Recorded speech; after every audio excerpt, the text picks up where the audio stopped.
Welcome, everyone. So very glad that you're here.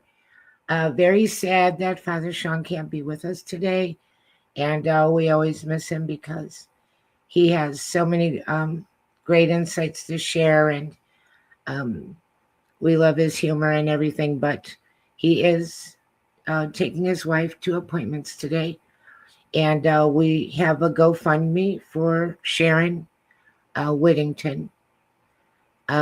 I can put the link after the show. It'll be in the comments section.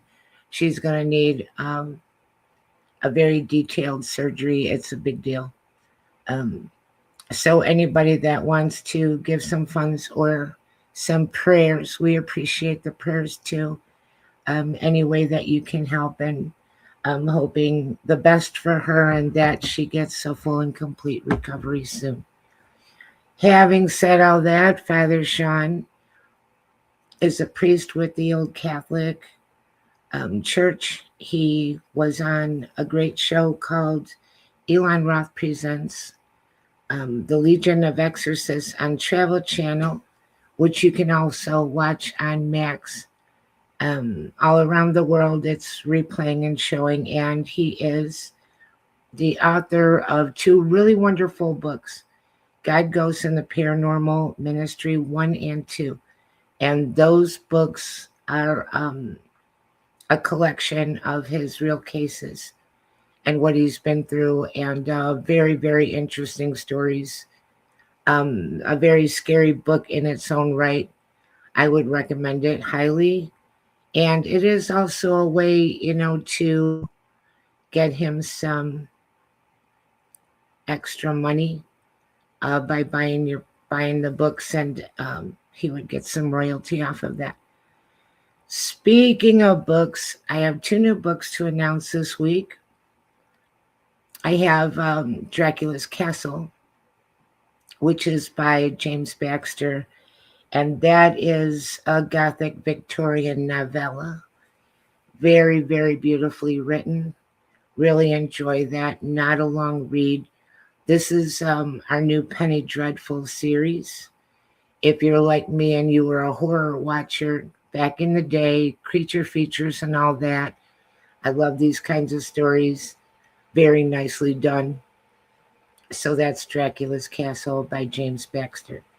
The second book is a children's book, and that book is Billy Rabbit Saves the Day. Very cute book. Our character is Billy Rabbit. He has a friend that's a squirrel named Russ, and they solve a little mystery. It's a story about teamwork and friendship, and very, very nice. And that book's doing pretty well. That book is in paperback and Kindle. So both of those titles are over on Amazon. And having said all of that, we have a really great guest. I am so thrilled to have her, and she is an author as well. She is a paranormal investigator in Colorado. She's having a little trouble with her camera, so we may see her sometimes and may not see her at other times. But as long as we can hear her, that's the important part. And her books are fabulous. So for the topic, I put Generational Curse because that is her most recent book.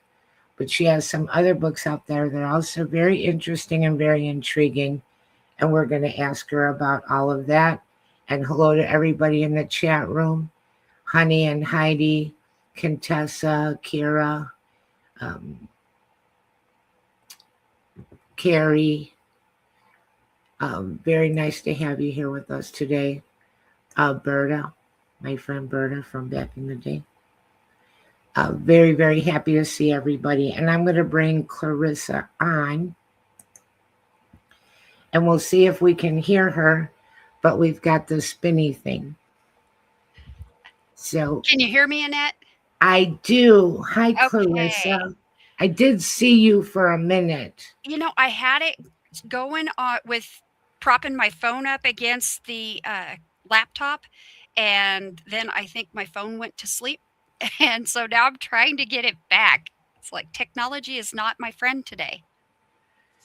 Well, we're doing the best we can, and that's all we can do. I was just thinking with my intro, and I was doing it off the cuff that I say too much, and then I was trying not to say and then I said some more, and then you know. It But happens. we are imperfect people. Welcome to everybody. We have the best chatters. We always have such a great crowd here and good questions. And your books are very fascinating.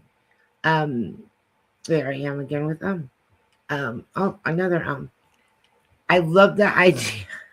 I'm going to teach myself not to do it. I have a goal now. Um, ah, It happens, Annette. it does. Apparently, it happens a lot. Generational curse.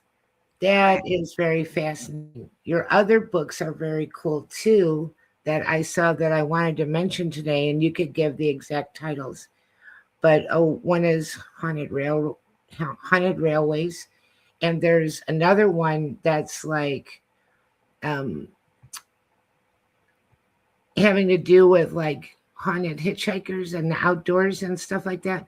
Right. Which I love that because I shouldn't say this, but I think it's a little humorous. People tend, not as much nowadays, but back in the day, things that are haunted are enclosed spaces. If you run outside, it's okay because the outside is not haunted. Um, and that's really kind of hysterical. There's plenty of spirit activity everywhere. So some of those stories would be really nice too. If you feel like you might want to start with generational curses, that would be lovely. And I'll say to Linda, thank you for your prayers for sharing. We appreciate that. Very, very kind. And we'll keep you posted and updated on how she's doing. We'll be giving updates on the show every week. So we'll give it to Clarissa. I think they had a show back in the day called Clarissa Explains It All. So today we'll do Clarissa Explains It All. Yeah, unfortunately, that wasn't me. But generational curses is a really interesting topic. Yeah, so Generational Curse is a fiction piece that I put out last year. It is loosely based on events that happened in my younger days. And essentially, a generational curse isn't a paranormal phenomena at all. It's a psychological trait, whether it's a behavior or a mannerism or an attitude that is passed down through the generations. And sometimes these behaviors or aspects are wonderful and beautiful things, like kindness and charity. And other times they're not positive things, such as alcoholism or abusive behaviors. And so it's really up to individual people to make a conscious decision whether or not they're going to carry on those generational aspects, or if they are going to break the chain and end the curse, so to speak.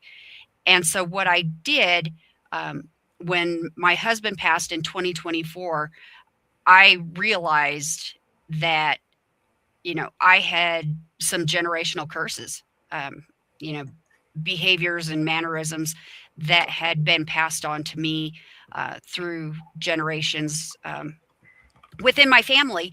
And I made the conscious decision to break some of those chains. And of course, being the paranormal researcher of 30 years that I am and author extraordinaire, I combined all of that and wove this, in my opinion, beautiful story of a woman who uh, goes head to head with one of her generational curses and has to combat that with only the skills that she possesses. And she's got the help of a very kind priest named Father Shawn. Nice. Yeah, Good choice. and a couple of ghosts. And so that's really what the story Generational Curse is about. Is she goes head to head with a with an entity and ends up confronting one of her generational curses. And so it's a beautiful story. It's actually a quick read, but it's received 5-star reviews across the board on Amazon, and it's doing great. Nice. I love that. That's really interesting about.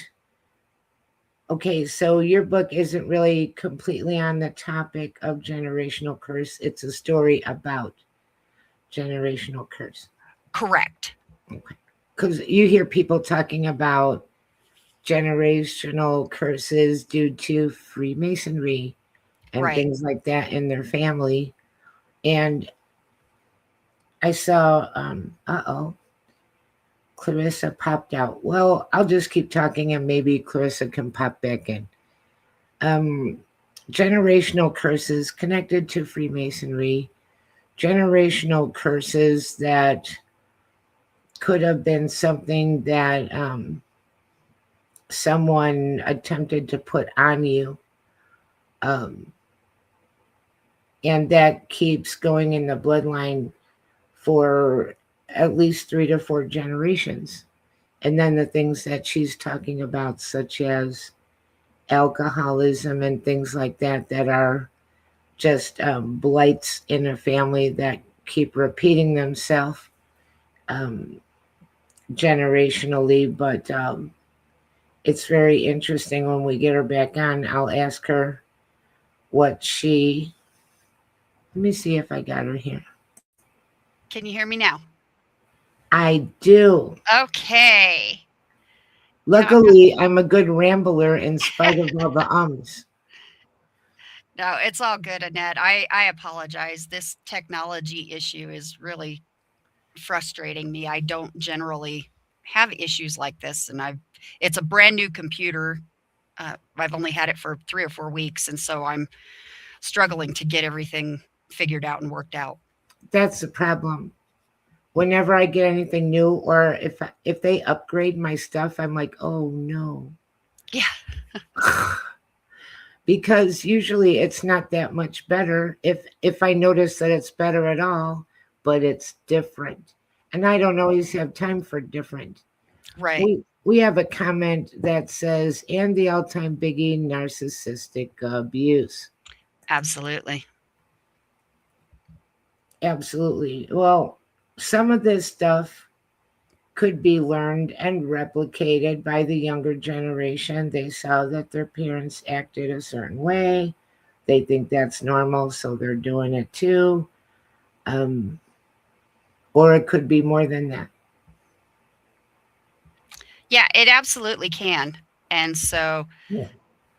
It's up to everyone as individuals to recognize what their demons are and make the conscious decision whether or not they're going to let this pattern continue or if they're going to be the one to break the chain.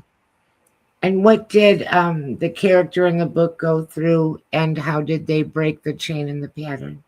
So you're going to have to read the book to find that out, Annette. Yeah, Father Shawn got the book and I didn't. Yeah, he did. So, I sent him a didn't get copy. chance to really look it over, and I would have. I think it's really interesting. I would have looked it over for sure. Yeah, I sent him a copy and I enclosed a little note saying, Shawn, you want to read this one. Nice. And, because I did base one of the characters on him. As you know, I don't think the listeners are quite familiar, but well, maybe they are, because I can't tell you how many times I've been a guest on this show. But Shawn and I go way back. I've been a guest on his show. He was a guest several times on my show when I had one, and I've trained under him in his exorcism classes, and we just have a really good friendship. And so I had no qualms at all about basing the Father Shawn character on Father Shawn himself. And I love that you did that. There's only one Father Shawn. I mean, he is really different and really special. And yeah. I've known him so long, I can't even remember when we first met. That's how long I've known him. Mm-hmm.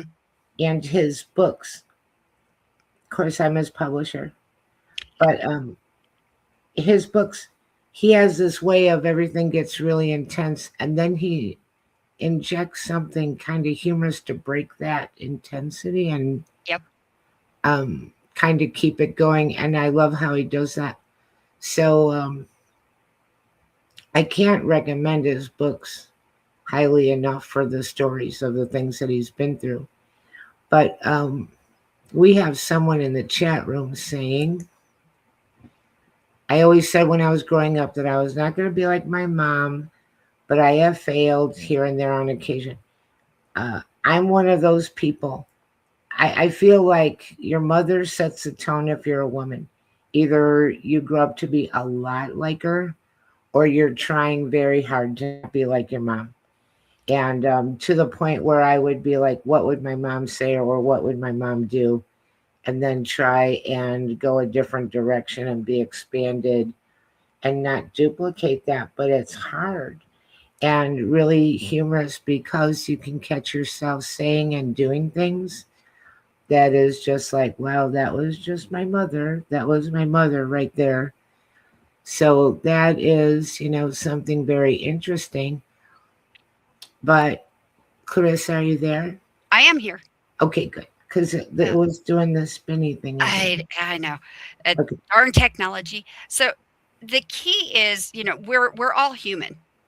God made us, with our imperfections and all.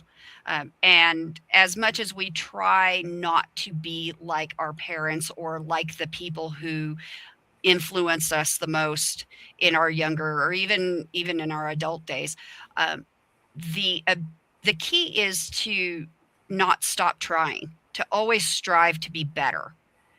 And whether it's a positive aspect or a negative aspect that you're trying to change, the key is to, don't stop trying. If you recognize that there's something in yourself that you want to work on and you want to fix, you're the only one that can do that.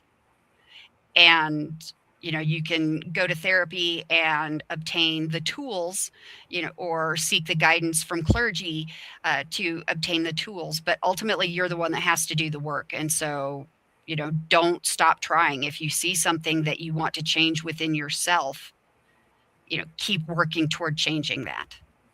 Right. We have a comment saying, all rooted from trauma, it carries on pain and karma down the lineage. This is the root that creates narcissism and toxic behaviors.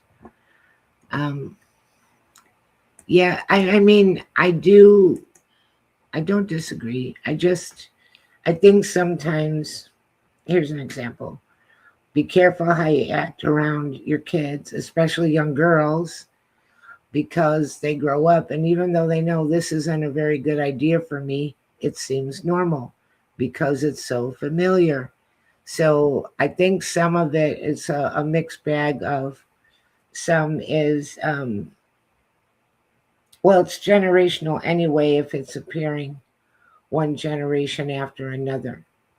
So it's definitely that. So if you break it, you're able to set a new tone and a better example for all the descendants coming in after that. Yeah, absolutely. And, trauma can be a big thing, or there can be no trauma at all. You just, you may have been raised by someone who didn't know to treat people any differently because that's how they were treated. And then that's how, the previous generation was treated, and the generation before that, and the generation before that. And so, it may not necessarily be trauma based. It's just what people have known. It's what they've always known, and they don't know any better per se. But it's up to us to look within ourselves and see, if something needs to be changed and take the steps to change them. Do you have to clearly identify what it is and where it came from in order to break free from it? I don't think you have to identify where it came from per se, because it's within you. You absolutely have to identify what it is. Say, I don't like the way that I speak to my significant other, because, I'm not necessarily the nicest person and I expect him to be a mind reader when he's not. And so that's, a conscious decision that I'm going to make, is to be nicer to him when I communicate with him and not expect him to be a mind reader, and, thus avoiding conflict, etc. So, again, I think it's, and that's not necessarily something as the result of trauma, but, the way I was raised. And, my mother expected, people to be readers, and my grandmother expected people to be mind readers, and my great grandmother expected that. And so it's having those unrealistic expectations that is one of the things that I have identified within myself that, I need to work on. Right. Absolutely. So, deciding that you're going to be the one to make the behavior change. Right. Yeah. And that makes all the difference. That's a wonderful thing. So I'm still trying to get this camera to work, Annette. It's okay. It's driving me bonkers. I'm like, is she there? No, she's still here. Okay, she's still there. I'm not clicking the microphone button. I'm clicking the camera button. I even rebooted my phone. Hey, there I am. Well, I just started at the beginning. Welcome. Thank you. Welcome. We're so glad you're here. So that's much better. So I really love that about people looking. It's really pattern recognition and deciding that I'm going to do something different. And that's something different because we think that we have to make enormous changes in order to change the life course of people in our family, or even, I'm going to just go on a limb and say, in the world at large. But sometimes you can make small changes that carry very big impact. Oh no, now I don't hear her. Wait a minute. How about now? Better. Okay. Yay. So I was saying the impact of changes that you make into, the lives of future generations, or even beyond your family, and just recognizing and breaking patterns. Yes, absolutely. Yeah. So I love that. I think that's really important because it's easy to just keep cookie cuttering. It makes me think of, those Mother Goose rhymes. Those were told generation to generation. Some of those go back to the 1500s. Yeah. Yeah, they sure do. And people, there's nothing wrong with them. That's not what I'm saying. I'm just saying how long things can continue by being said from parent to child and not being thought of or questioned. And, hundreds of years later, is still going strong.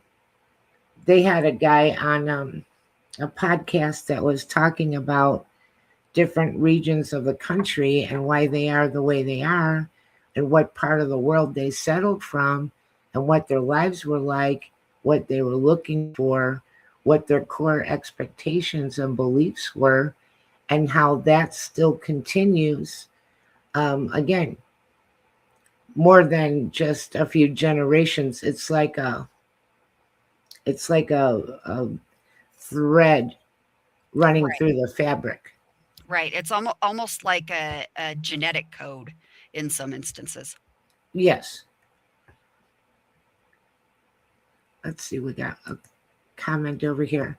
Another topic people don't address, and from my background of experience, fetal alcohol syndrome can cause missing links in the brain to understand consequences. They can be diagnosed as narcissist. That's interesting. The narcissism thing is an interesting topic because they're saying that we've become a more narcissistic society overall. And I'm not saying that everyone's a narcissist. I'm saying narcissistic. Hmm.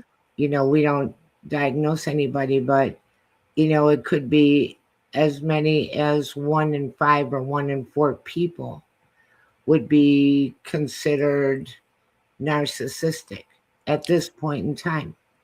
And, Annette, I don't disagree with that. I think, especially in today's age of instant gratification and social Yes, media and things of that nature, I think personalities have shifted dramatically. I think yes, the golden rule has gone the way of the dodo. yes, And so, what you're left with is textbook narcissism, whether a person is a narcissist or whether they just have narcissistic characteristics in their personality. I'm not a psychologist. I can't right. diagnose anybody, but it is there. It's prevalent in today's society. I don't disagree with that at all. I would love to see people go more old school, like back in the day, and just a little please, thank you, and excuse me would go very far. But Mhm. just, basic manners. And when you have manners, that's your respect for another human being. Absolutely. It's not all about us and what we want. And like you said, instant gratification. We're not used to having to wait for anything. Drive Right. up to one window, point at the picture of the burger you want, give them your money, drive up to the next window. And Right. nobody's used to, if they have to wait a little bit, they get very angry. Hmm. It's an instant society. Yeah, absolutely. And, in this again, in this age of instant gratification, social media, and a world full of Karens, uh, Right, we have behaviors and character traits that are not socially acceptable. Somehow they've become socially acceptable, but really they're not. right. And somehow we've lost our own sense of our own personal sovereignty and other people's personal sovereignty, which comes under the realm of boundaries. Hmm. And that is that this is my little square and that's your little square. And you don't tell me what to think, how to live, and I don't do that to you unless you're hurting somebody. Right. Because Right. we all, Absolutely. yeah, right. That's kind of been disappearing as well, where just seems like people can get very obnoxious very quick. Yeah. The term "mind your business" has is long gone. Right. So we've got another comment about my son has ADHD and my own autism. So he is very impulsive and socially inadequate. That's another thing, too. A lot of this ADD, ADHD, and autism, um, sorry to anybody that's not old like me, but you didn't hear about stuff like that when we were kids. Mm-mm.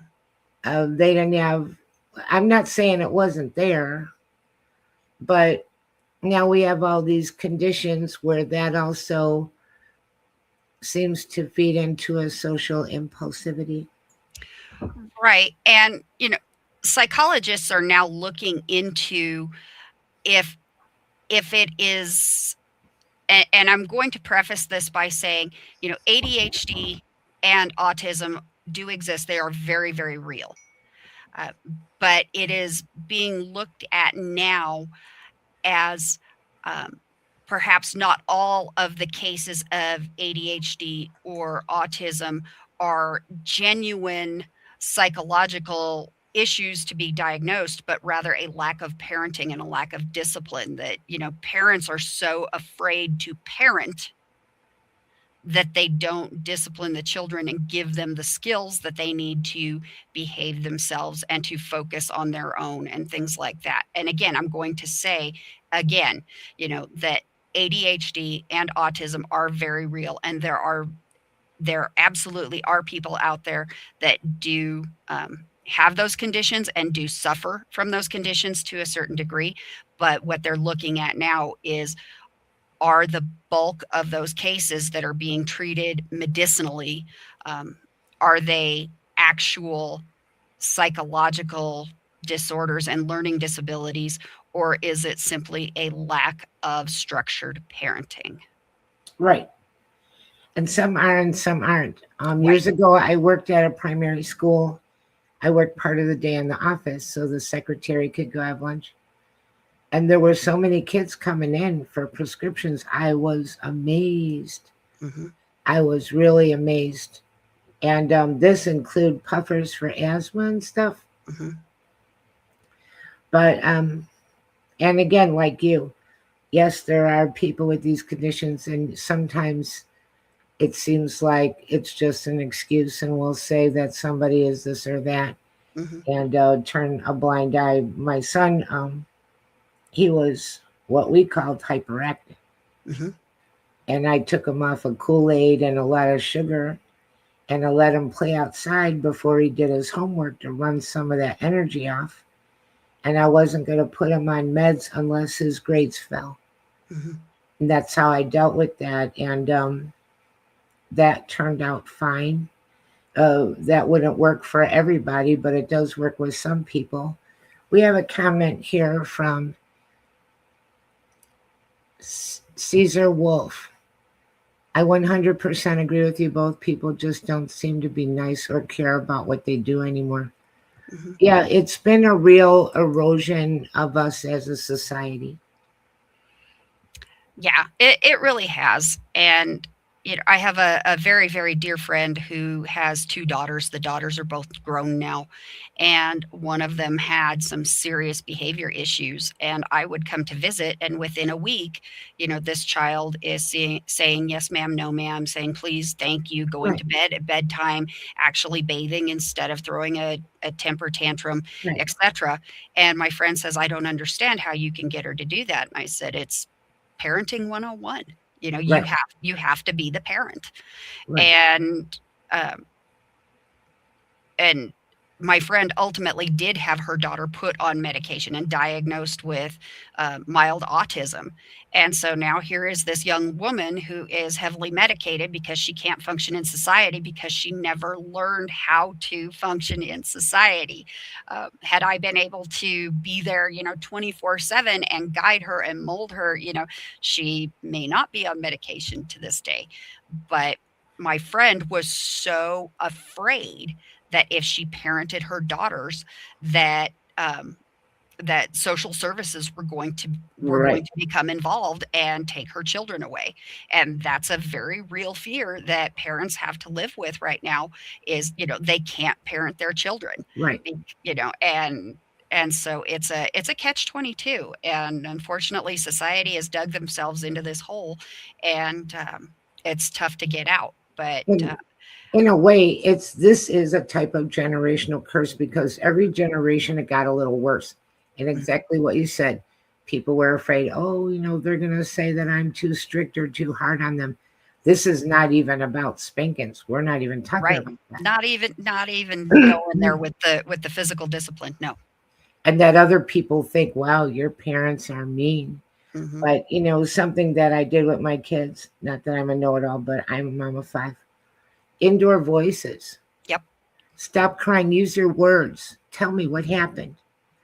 That hysteria wasn't going to get you. Use your words. Talk to me. What happened? Stop crying. No throwing yourself on the floor at the grocery store for no. Oh no, no. Correct. And it's little things like that add up. We went through kind of a rabbit hole into all of this. I don't know if you want to continue. Yeah, Everybody's let's shift liking it. back.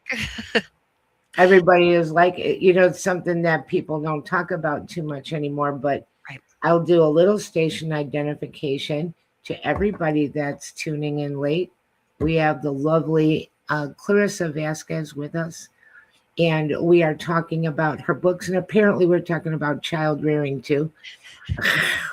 And this is uprntalkradio.com, 107.7 FM, New Orleans, and 105.3 in the Gulf Coast. So I'd like to make a little turn and talk about the haunted railways. I think that's cool. By the way, my daddy worked for the railroad. Yeah, I heard about railroads day and night and day. And that was our life in our house. So I heard a lot of stories, but I didn't hear any haunted stories. So I'd love to hear some.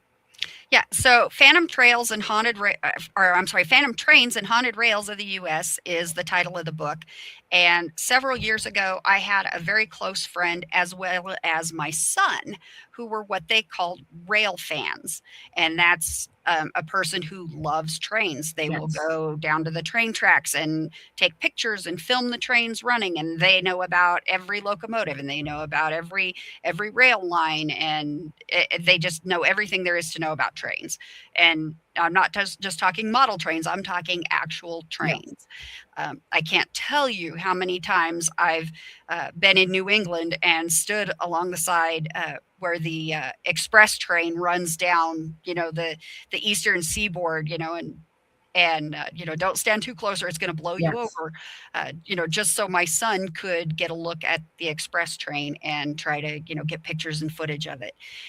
And so for Christmas, I wanted to buy my friend and my son a book about haunted trains. They both loved ghosts, they both loved trains, and I scoured everywhere and I could not find a book about haunted trains.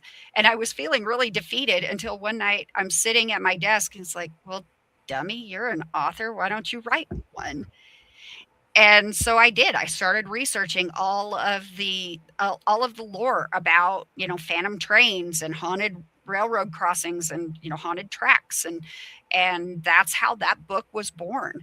And so there's some really, really cool locations. The train that carried Lincoln's body back to Illinois, uh, that is seen around certain anniversaries. And Oh, interesting. yeah, and And go and ahead. I'm a Chicago girl, and we got Chicago people in the chat. And Chicago is like the train hub of the country. We Mhm. got train tracks and cemeteries everywhere, like lots of trains. And it's not all freight trains. We take trains all over the place going Yep. downtown and whatnot. Trains are very much a big part of our life. So Mhm. we had a train track going right behind our house when I was a kid after dad told us about all these wrecks and trains derailing. Mhm. And it's like, well, and then we bought a house right by the train tracks. I wonder if this seems like the best idea. I'm not sure. So that was kind of funny, but really love that you're talking about Lincoln and Mhm. uh, and his funeral, and that people see that ghostly train. 'Cause we've had on our show people talking about ghost ships, and that's fascinating as well. Mhm. Mhm. Well, and since you're from, the Chicago area in Illinois, I wrote about a lot of places in that area in my book, The Phantom Hitchhiker Project and America's Haunted Roadways. Uh, Wow. yeah, and I actually went to a lot of those locations in the Chicago area. I went to Resurrection Cemetery, and I I went was to, yeah, um, yeah, I I went was to just a going to lot of ask those you about places. that. Yep. Yep, I went and I did an EVP session trying to interact with Resurrection Mary. I was not successful, but I was only in the area for 48 hours. So it wasn't like I could conduct a thorough investigation. But there's 4 or 5 locations in the Chicago area that I was able to research and write about in that book. So we got Kira here is from Southern Illinois, and her grandpa helped lay tracks, and Carrie is born in Chicago but raised here in Alberta. So we got even more Illinois people than we thought. But that Resurrection Mary story, Mhm. um, I think that's one of the better known stories in this country. And I've been there and by there many times. And my brother used to we would take a ride and he'd drive up to the gates and you could see where she pulled the bars apart. Mhm. And he would be like, "Oh, Annette, do you see something? I think I saw something back in there." It's like, let's go. No, no, no, no, no. Wait, do you see that? Did you see anything? I think I saw something. I'm like, for the love of God, let's go. Because like It's very creepy. And they have in their stories of screaming mausoleums. Uh-huh. That's another part of that resurrection cemetery. And that cemetery is huge. Yes, it's enormous. I was very impressed and amazed by the size, and I did do an EVP session inside the mausoleum, and Oh, yeah, it is enormous. Um, and it was a wonderful experience to have had. And but that road that Resurrection Cemetery sits on, and I'm trying to remember the name of Archer. this Archer Avenue. Avenue. Yes, Archer Avenue. There are at least 3 Phantom locations on Yes. Archer Avenue, and Resurrection Mary is only one of them. Right. And so I was able to go, up and down Archer Avenue, and check out all of those places, including, the spot where the Phantom Monks are believed to be. And St. James yep, Monk's St. Castle. James. I was just going to ask you about that. Yep. That's down by 107th. That is a creepy place. Hmm. In the chat room right now, my friend Roberta, she actually had a very creepy experience um, where she was driving in the car Hmm. and thought she saw monks walking along the side of the road at night. And that was long after there were any monks that were out there anymore. But that, okay, I have to tell you about this St. James. This is crazy. Back in the day, when they did the first atomic bombs, if you remember, like the Fat Man and Fat Man and Little Boy. Hmm. yeah, one of them is buried right there behind that church. I did not know that. And you wouldn't know that. One day we were looking on Google Earth and we saw this funny square, zoomed in on it and found that out. And that's why all of that is forest preserve. That's why all the handles are off of the water pumps. But I wonder if the energy from that, because unfortunately, of course, they didn't know how to bury something safely like Right. that.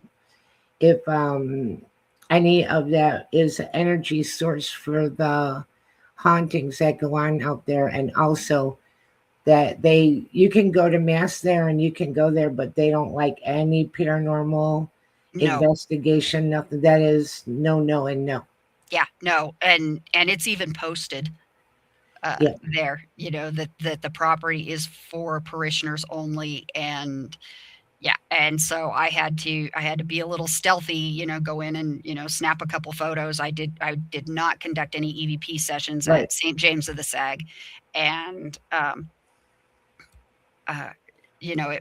it's a beautiful, beautiful building. Yeah. Very And old and surrounded by cemetery. Yep. Very old. Yeah. Mhm. And that whole area right there, with all of the foliage and everything, is absolutely gorgeous. And so it was quite the experience to be able to be there. But Archer Woods, Yeah. there's a Phantom Hitchhiker story there, and of course Resurrection Mary. And so it was great to be able to go and do that while I was researching the material for the Phantom Hitchhiker Project and America's Haunted Roadways. Very, very cool. I am really interested in your books now, especially since it has a heavy Chicago undercurrent, Mhm. because I also know all these places.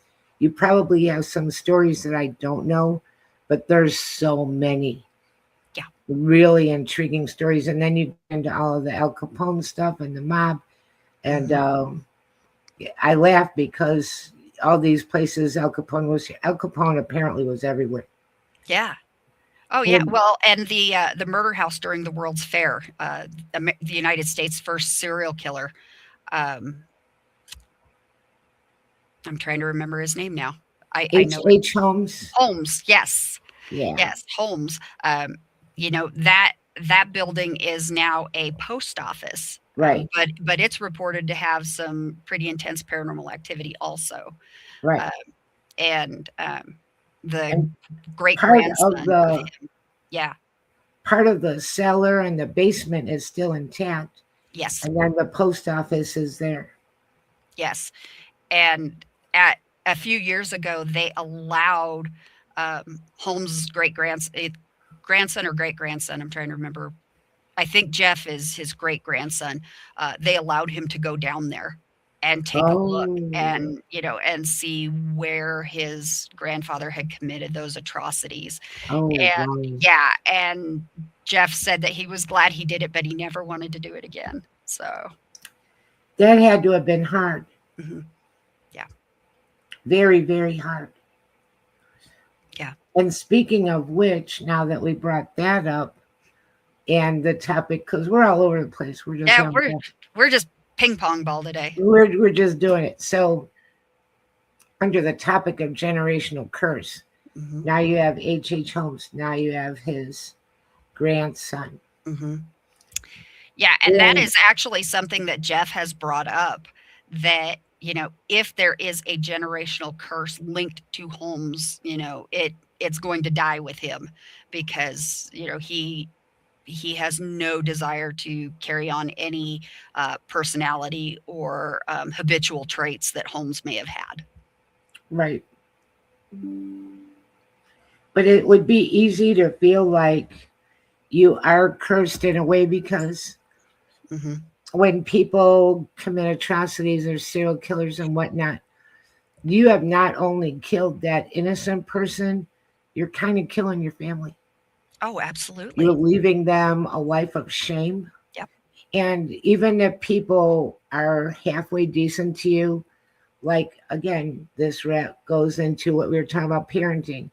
They're going to look at you as a mother like, what kind of a person did you raise? What's wrong with you that Hmm. you raised such a horrendous human being?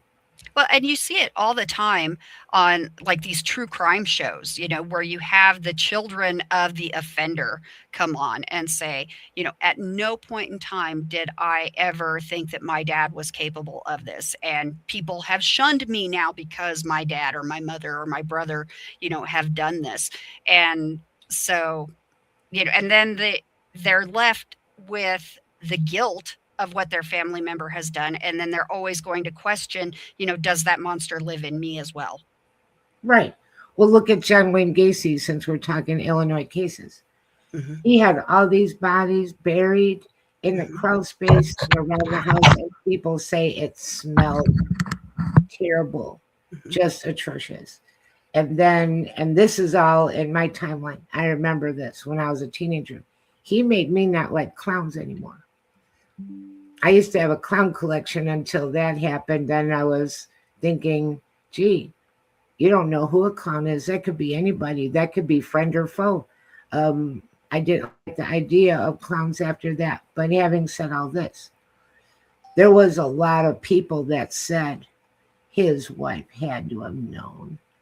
This place smelled so bad. She had to at least have suspected something. She was turning the other. Um, she Turning a blind eye. Yeah. exactly. And Yeah. then you become, in a way, you're not actually guilty, but people are like, cut it out. Yeah. Something was weird there, Yeah. and you just kept your mouth shut. Hmm. Yeah, which then makes you an accessory. Exactly, it does. Hmm. Yep.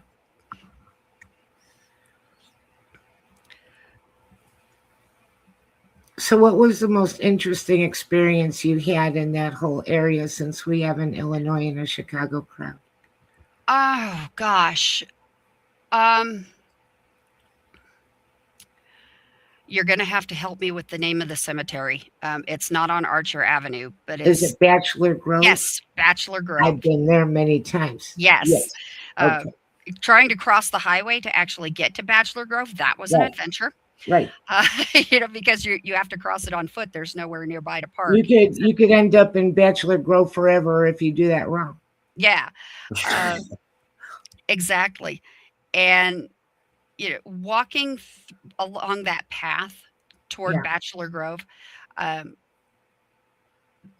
you could, and this was in broad daylight, you Yeah. could feel Yeah. the eyes on you. Yeah. You could you could feel and I don't claim to have extra sensory abilities of any kind. Yeah. I don't claim to be a psychic, a medium, a sensitive, and intuitive. I don't claim to have any of that. Um, but you could feel the eyes on you. And and I've been investigating paranormal phenomena for 30 years. I am so desensitized to all of Yeah. it. It, it to unnerve me or spook me, it would take a lot. And so it wasn't spooky or scary or unnerving or anything like that. But walking down that path, you could feel the eyes on you. You knew that they were in the trees, that they were watching you.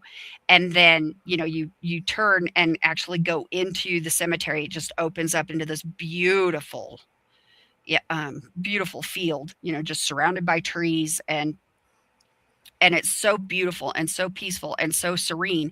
And you have to tell yourself, you're like, I don't blame them for staying. This is gorgeous. I would stay here too. Well, it's a lot of things there. And people have gotten EVPs on that path walking Mhm, towards, just like you're saying, you feel it. mhm. So if you think you have to get inside the cemetery to Yeah, no, pick you up really don't. anything, you really don't. Mm-mm. Secondly, they had a lot of people doing a lot of satanic ritual out Oh, there, which is bad. yeah. And then you have the swamp back there where they say the mob dumped bodies, because Mhm. back in the day, all the way out there, that was like the boondocks. Right. Chicago kind of grew and made neighborhoods around all of these places, cemeteries and whatnot. Mhm. But that was a dumping place for the mob. So Wow. there's people that are buried there that we know about, and there could still be people in the swamp or people that died there and they dragged their body out. But it's a very interesting place. Yeah. And when we were there, there was a guy from one of the local universities, and he was actually mapping the cemetery. And not only was he mapping it, but he was also going through with a Geiger counter and, checking for hot spots. And they were getting ready to do um, a project with ground penetrating radar, and to see if there was any correlation between unmarked graves potentially connected to the mob, and these hot spots that the Geiger counter was giving off. One of the universities was doing a huge project when we were there. Well, there's been a lot of vandalism, and not all the stones are there anymore, and you wouldn't know it, but there's 80 plus bodies buried there Yeah. in that small little cemetery, but you wouldn't think it anymore, but it is. Yeah. Yeah, and like I said, it's absolutely beautiful. And my first thought was, I don't blame them for staying. I would stay here too. This is gorgeous. I love it. Uh, I'm sure they're not bothered by the heat in the summertime. So, Well, it got very forgotten and overgrown. And then people doing rituals in there, that starts a whole nother line of something being wrong with this place, and then the swamp. So it's really an interesting story. I think they're taking better care of it anymore, which I'm glad for. It's always sad to see people that do damage and desecrate graves. I don't know what you get out of it to do that. I don't know how that makes you a happier, better human being to do that. It's just so terrible. yeah, I don't know. When I was there, it was very well maintained. The grass was mowed. It was not overgrown. Um, and it was a beautiful walk to get in and out. Yeah, it's a pretty decent one too. You'd be Yeah. surprised. Yeah, it's quite the hike. It But is. if you're not in shape and can't walk, a considerable distance, I don't recommend it. But uh, it's again, it's just beautiful. Yeah. Well, that whole forest preserve area is so nice, and Mhm, it's kind of got the perfect recipe for a very haunted place. So mhm. you have a power tower there. I think it's a cell phone tower. Right when you're about to go in the path, there's a huge tower. Right. Then it's got the swamp. Mhm. And when it rains, the whole cemetery becomes surrounded by water like a little trench. Oh, okay. Yeah, so you've So, got water and electricity, not to mention anything that's going on underground in like a right. geomagnetic or a geothermic or uh, Yes. yeah. And so yeah, I can absolutely see the conditions being prime for a haunting. Right. Well, believe it or not, we've almost talked up our whole hour. And I want to give you a chance to tell everybody again about your books and your website. And I really enjoyed talking to you. It turned out to be an awful lot of fun. We went all over the place. Love to Yeah, have we you back kinda did. again. Sorry, Shawn. Yeah, Yeah. So all of my books are available on Amazon. Ghosts of the Heart, A Paranormal Investigator's Journey is a fiction book loosely based on some of my actual experiences in my 30 years now of paranormal research. Ghost Hunting in Colorado, Theories for Worldwide Investigators. It's got a great little haunted tour guide at the back of the book for Colorado, but the phenomena and theories contained within are applicable anywhere. There is No Monsters Here, a children's book that is designed to empower children to take control of their surroundings and conquer those fears of the dark. I have a cookbook out. Of course, we talked about Phantom Trains and Haunted Rails of the US and the Phantom Hitchhiker Project and America's Haunted Roadways. I also have Debunking Common Paranormal Myths, Exploring Psychosomatic Pareidolia, which I co authored with Chris Carr. And it talks a lot about all of the false positives out there in the paranormal field. A lot of the um, things that paranormal researchers are calling concrete data indicating paranormal phenomena when it's actually not. It's a really good book for any serious researcher.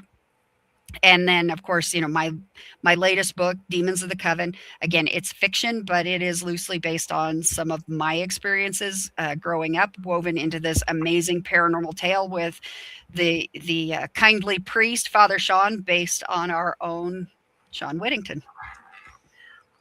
all sounds very interesting. All could be found on Amazon, Mhm. paperback, Kindle. Do you have any audiobooks? No audiobooks. A friend of mine and I, just a few years ago, launched our own publishing company, Snapdragon's Treasure Publishing LLC. And so we haven't branched out into audiobook yet. But as soon as we are able to make that leap and do audiobook, Ghosts of the Heart is one of the first that we're going to convert. Nice. I just absolutely loved having you. I want to say thank you again. Come back again soon. And our thanks to our owner, Joe Montaldo, and to Michelle DeRoche for helping us and for the opportunity to be on the air. And we want to tell everybody we love that you join us. You mean the world to us. Have a great night. Have a fabulous weekend. And we will be back next week. I think next week is um, myself and Susan Ahern. We have a psychic that comes once a month. So that ought to be a really great show. And thanks, everybody. Thanks for joining us. And thanks again, Clarissa. We It was, appreciate you. it was my pleasure, Annette. Thank you.